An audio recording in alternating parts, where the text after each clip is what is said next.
Welcome friends, my name is Avinash Gorakshakar and I welcome all of you to another interesting episode of Konexio HighFlyers. Friends, in these episodes we talk to you about emerging companies from emerging sectors and always make an effort to introduce the top managements of these companies so that all of us can understand their company's operations better.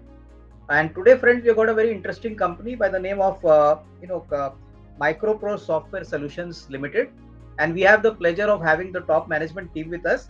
We have Mr. Sanjay Mokashi, who's the managing director of the company. Sanjay ji, welcome to the show. Thank you very much for sparing your valuable time with us today.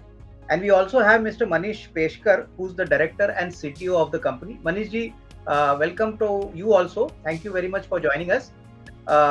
Before I start, I would like to thank both of you for sparing your valuable time. In fact, I am quite sure that this discussion will be very helpful for all our viewers so that we can understand your company better. Yes, sir. Thank you, Avinash ji, and it's a really pleasure to talking to you. Yes, sir. Yeah.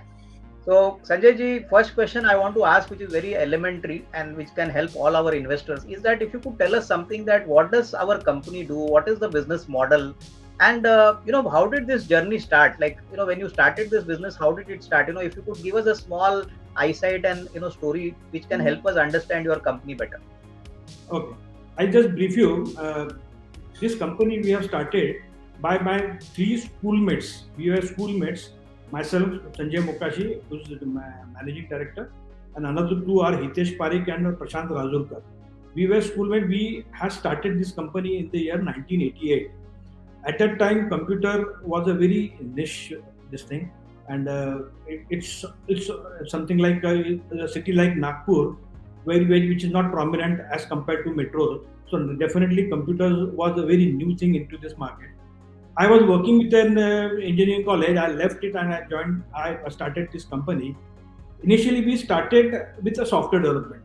It's basically a product development plus some projects, whatever the customized product we used to do. So this is what we can say. We have started, and that eventually Hitesh Parikh and Razurkar, they went to the family business, and I continue as an heading this company.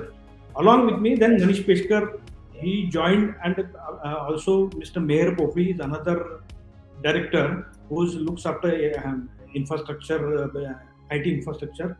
And Peshkar is heading our software development. Okay. So I'll just brief you the business model, what we are doing. In a nutshell, Micropro is basically having into three categories. We are into a product development, we are into projects, whatever the customized projects or e-government projects, and we are into IT infrastructure business or this thing. So in products, we have got a flagship product, which is a pharmaceutical product. We have got around 6,000 installations in and around India. Another is our hospital management, that is called as a Hospicare is the name of the product. And third one is the ERP, which is specific vertical. HMIS or hospital management is more prevalent into a Dubai market. I handle Dubai market also, and I handle African market also. But this hospital, we are more focused into a UAE market and Dubai or African market.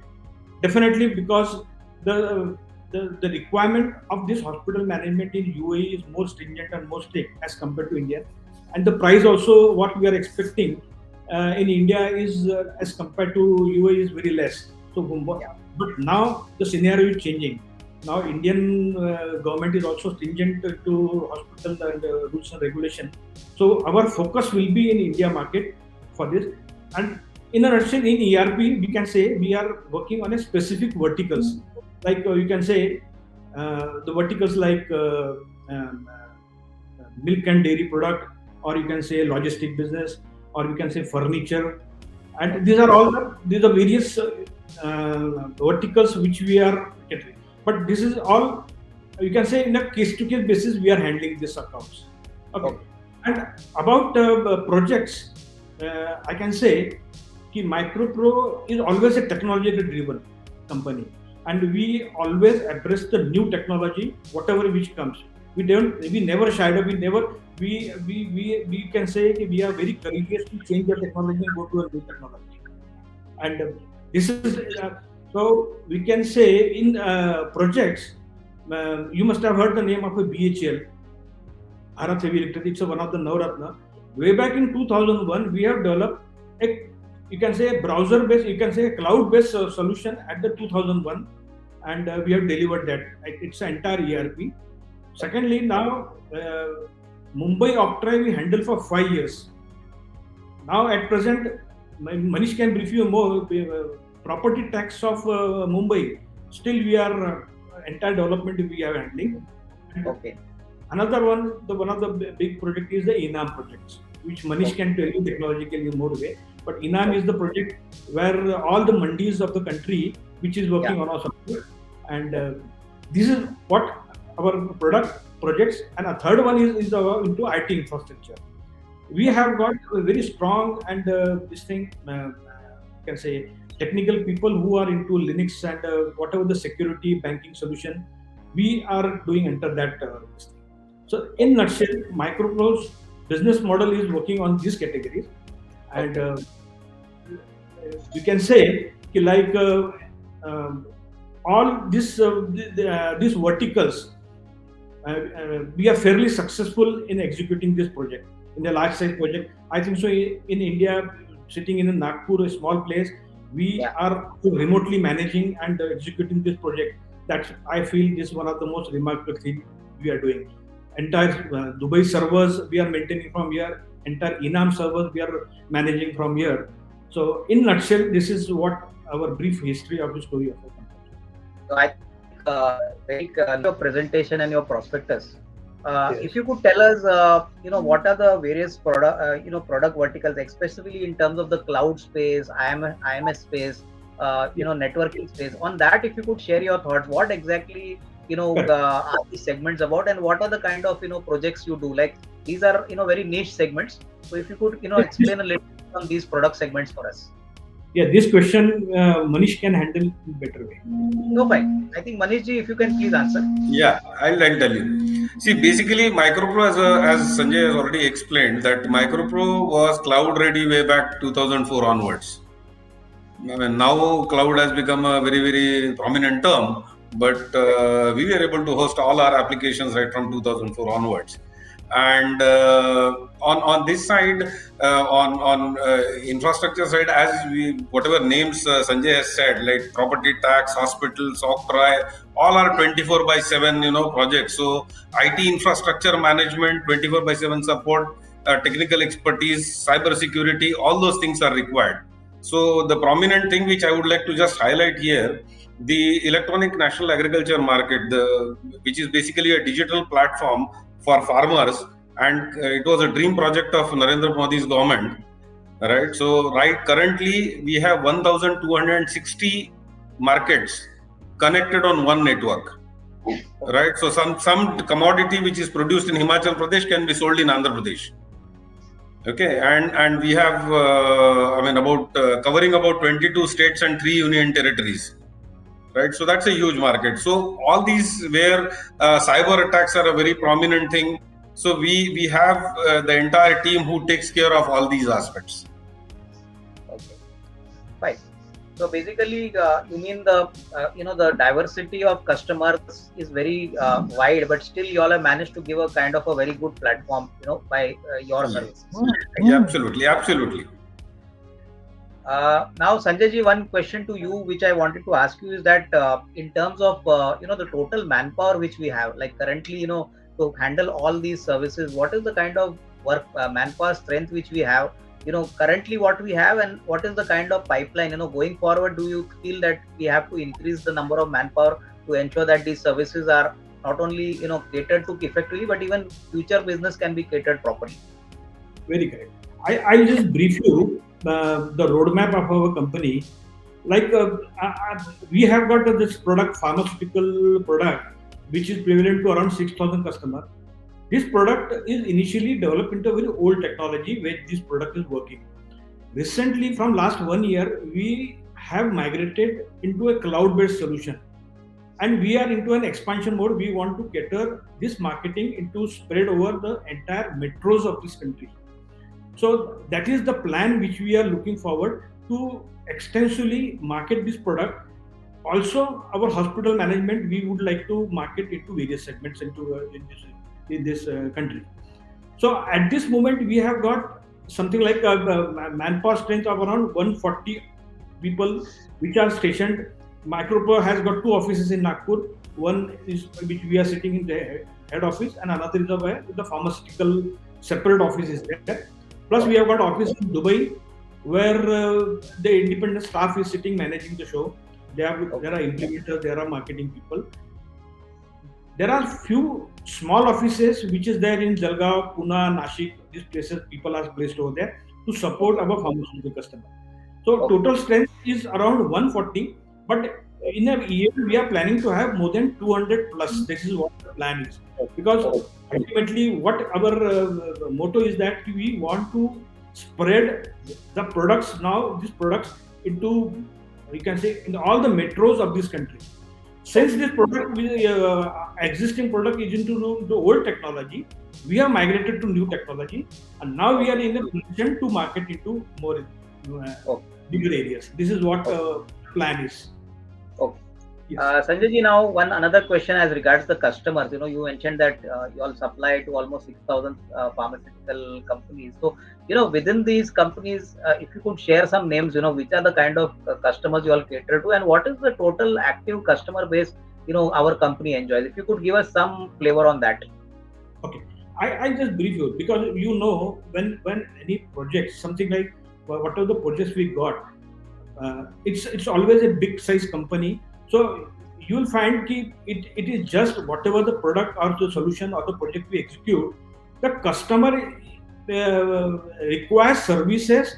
They want to have upgradation in technology or features or module. So this is a very continuous phase which goes on years to years. The customer gives us the AMC charges and whatever the additional this thing. So at this moment we can say the insurance is one of the insurance ice cream you must have heard, or spacesuit, something like that. These are all the customers who are current from last so many years. If I say there is a customer in Dubai, I've taken that order in the year 2001. It's almost 20 years plus. I'm still maintaining that customer. We are into a 4th generation of technology. So now, so this is why the software, the beauty of the software is that you have to continuously upgrade the product, and you have to give on features. And if you go to the UAE and other countries, the dynamics of all these things changes so fast. So we have to be always on the toes to maintain this product. So this is where I can say, in nutshell, we can tell you, like the customers which we have got, something like the customer in Vijay Nirman construction company, or you can say there is an engineering college called as the VNIT. These are all Vijay. So these are all our prominent customer, which is there. Zuleka Hospital, Dubai. Then Inam is our customer. Now Inam is the project is over. We are into a support mode. So that team is dedicated for that. More than 25 people are dedicated to that project. We can call it, these are around, say, 20-25 customers. These are very prominent. That are using a software for so many years.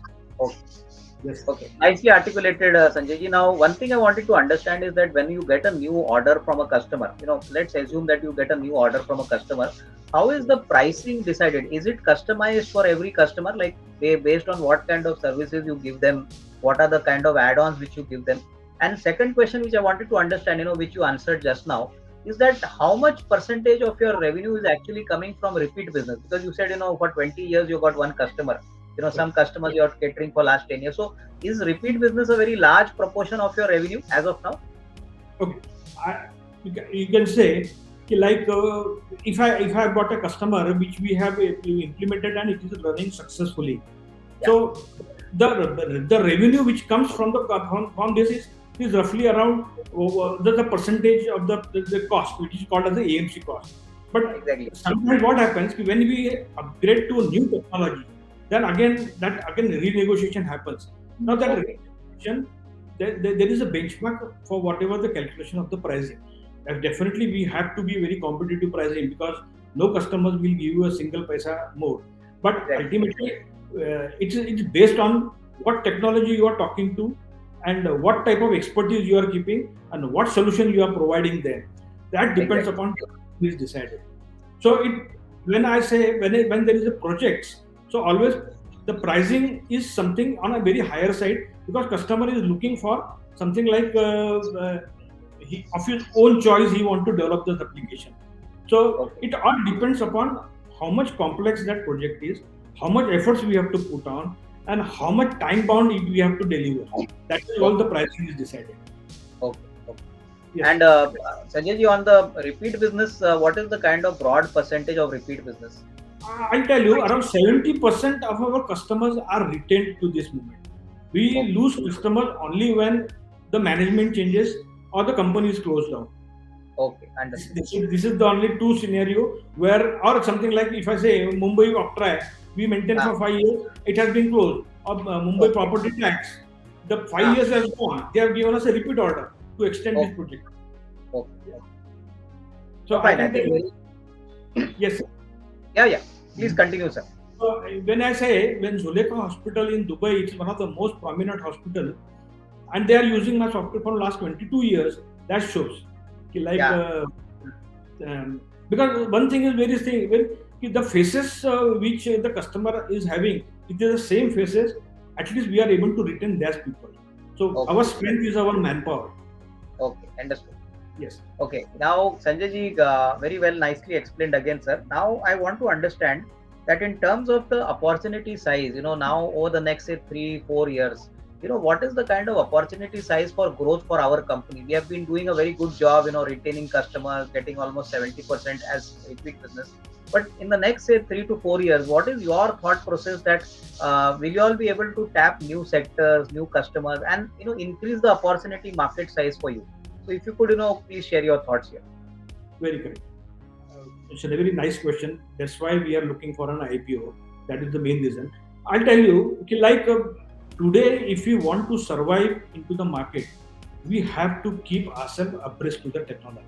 Because now AI or ML, machine learning, or you can say chat GPT, these are going to kill the market. And if you are not prepared to embrace this technology, you are gone. And that's what the product which we say, our hospital management, it is going to be a very, very something like you can say technological this thing. We have to make it changes. Then only we will be able to survive into the market. So we are looking in down the line 3 to 4 years.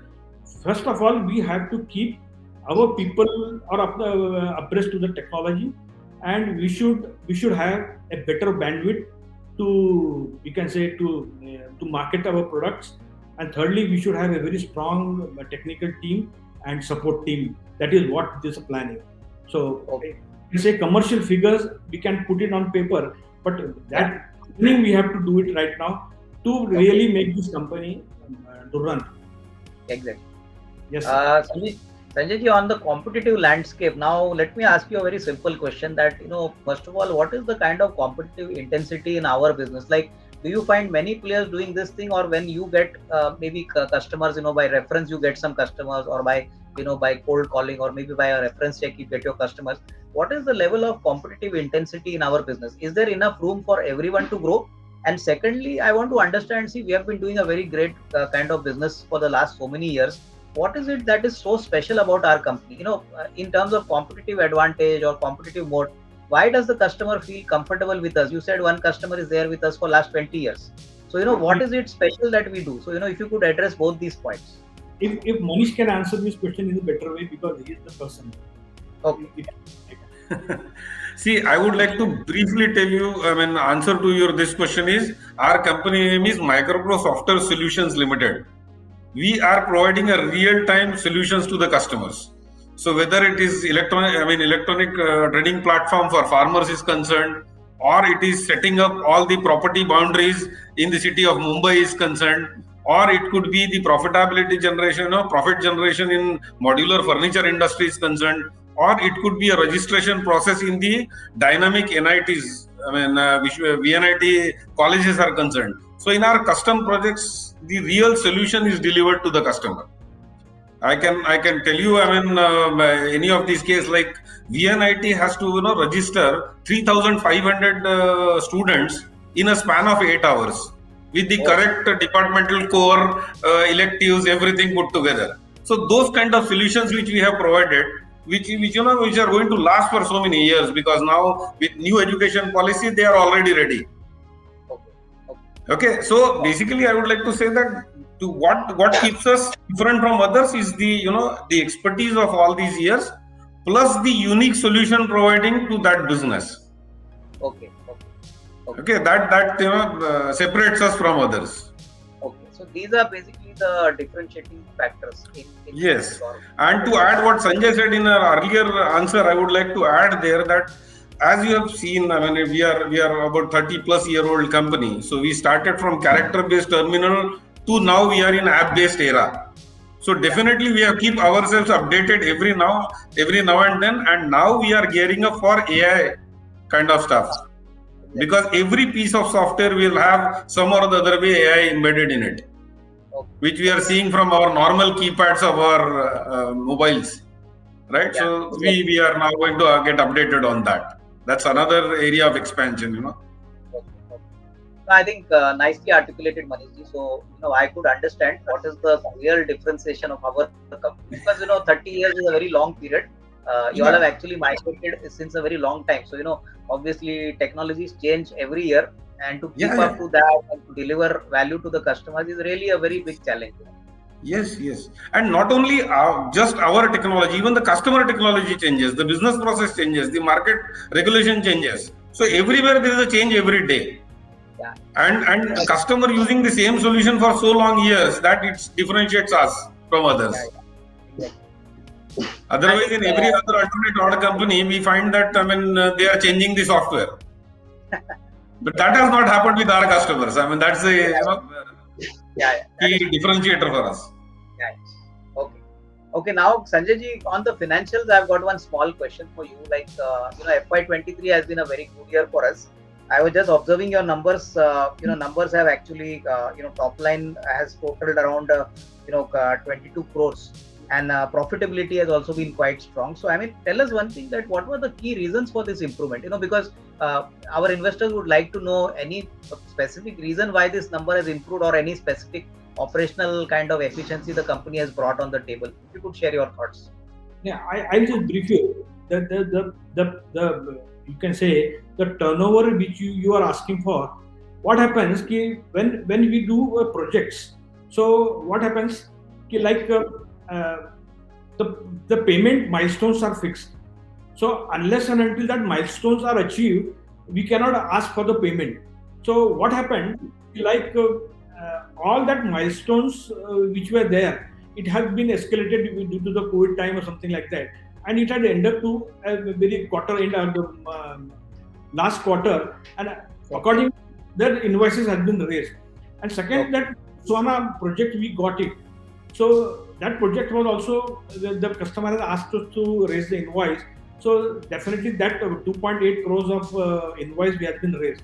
So these are the more, actually we have answered this query, but this is the main reason, and that payment will fall into this financial year. This is this is what. And Sanjay ji, just to give us, our investors, a small overview without putting a number, of course.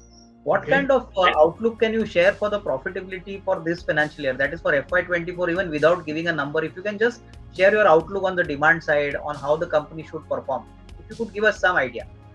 I'll say definitely now the market is definitely very competitive, but we are expecting to achieve whatever that envisaged, around 30 to 35 crores of business we are expecting, and this is what we can say the pipeline which is there, the tenders which is going to mature, or the business we are going to expecting from Dubai, it's on a final stage. Hopefully we should be able to achieve. I don't think so any reason we should not be achieved. Sanjay ji, on the working capital side, if you could tell us how is the working capital cycle of the company? You mentioned that your money comes in milestone, kind of once milestones are achieved. But typically, what is the working capital cycle for our company? Yeah, I'll just brief you. Software is a very very difficult, you can say, a business this thing. Yes, what happens when we finalize the project or contract, we set the milestones for the modules we are going to. Modules means something like if it's a purchase model or so that milestone we set, and accordingly we deliver the product, and accordingly we ask for payment. So roughly around whatever the modules, when we raise an invoice, typical period of our, you can say, workaround is around 3 to 6 months, is a very higher side. 6 months is very higher side. But 3 months is the most probable time where we can say, because ultimately 3 months is also very long. We expect into 30 days, but 3 months is the higher target. At the max, 6 months is the very higher side, we can say. Okay. Yes. No, but I think Sanjay ji, I think you're right when you answered this question, because I was just seeing your debtors for FY23. The number has increased. So your point is right. Sometimes it goes beyond 3 months and 6 months, which I think is the main reason why debtors have shot up. So we'll definitely look forward that this figure comes down, because that will actually help the company in an operational manner. Yeah. Yes. Now tell me one thing. After now the IPO, I mean, in terms of typically in terms of new customers, Sanjay ji, what has been the traction for the company? Like every year, on an average, if I were to ask you, how many new customers do you bag, or do you actually determine more business from the existing set of customers? No, actually, I'll just brief you. Like if we just chase our old customers, my business is not going to grow. We always look for green harvest, something like we look for a new customers, new area, new. So always we look forward to move into new areas where we should capture the market, or we should compete with that market. Then only our growth is possible. Yeah, exactly. Because existing customer is going to use the software, you have to just support them, and you have to come out with the new features, new business avenues, where definitely that business we are going to get. But unless and until we get new customers and new areas, company will not grow. This is what I think it's very nicely articulated by you, that you obviously also make an effort to get new customers as well as service your existing customers, right? Correct. Yeah. Yes. Okay, now Sanjay ji, one important question from the investor side, which all investors are looking forward. Now you all have built this company painstakingly for the last 30 years. You all have brought it up to this level. Now you all are planning to go public. As a promoter and as a kind of main person who's driving this company's business, what is your message for these new investors who are going to join you? Because everybody has got expectations. So longer term, in terms of long-term wealth creation, what are the steps you will take to help them say that, okay, please invest in our company so that we can reward you? I'll tell you in one word: people should have confidence on us, because from last 30-35 years we are based into this place, and whenever, because I can say, like, unless and until my investors, my staff, my colleagues, they have a confidence in us, yes, these people are going to run the company nicely, and they are into profits, and they will give us a good appreciation to their value. I don't think so there should be any problem. Okay. I think investors will look forward to this, because finally the kind of hard work you have put in, ultimately it's all about data and performance, and that is what investors would like to share the future growth journey with you. Sanjay ji, last question now, which is very important for the business. In our business, what is the single most risk? You run the business, so you know the business in and out. Apart from COVID, which was like an abnormal event, in our business, what is the most important risk in our business, and how do we mitigate that risk? 30 years is a long period for you. You manage the business very well. So tell us, what are the risk mitigation measures you have taken, and what is the single most risk in our business? Okay, I'll tell you. As such, software, we can say projects, and so it's a fairly, and it's something called as a very simple business.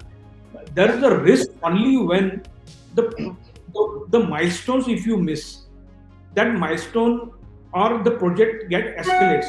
Now, for projects getting escalate is from either side, either from the customer side or either side from our side, because our manpower is the key. If on the project, whatever the people we debut, and that people leaves halfway, then that project comes into a problem where we can say that escalation. Customers will default in their payment, or they will start disputing. Secondly, in recent past, in COVID period, what has happened in Dubai, we got major orders of major hospitals. But what we found, most of the hospitals gone into acquisition, and due to acquisition, management has changed. Management has changed, the CEO has changed, CEO and all entire team. So there was chaos into COVID period. A lot of people left the organization, or that's why the projects get delayed or get sabotaged. But I think Manish is the right person who knows the real problem of what risk is. If you can take him to Manish, because he's facing day and day out. Yeah. I think, see, there are two things. I mean, as Sanjay said, manpower is the biggest capital for any software company. Brain is the only capital. But then we have mitigated those in last 30 years. We have matured our processes in our day-to-day working, so that even if somebody has to leave it, I mean, then there is someone else who can take over and really take it along, because it is not as simple as what the other software companies talks about. In our company, we have to carry the know-how of the customer also. It's a knowledge bank as well, not just the technical skills. So we have mitigated that risk through our processes internally, and by automating certain things. Okay. Because yeah, please. Sorry. I mean, basically, by automating, I mean, we have a general working area, and we have a very secured and key area which is monitored, managed by senior people, core people, and the balance team continues to work on their technical skills. That's how we go and mitigate these risks. Okay. I think nicely articulated by you, Manish ji, as well as Sanjay ji. In fact, we had a very nice conversation. Thank you very much, both of you, Manish ji as well as Sanjay ji. And my best wishes to you, your entire management team. And Sanjay ji, best wishes for your forthcoming IPO also. We do believe it will be a grand success. So thank you very much. A nice meeting both of you. Thank you very much. Yeah.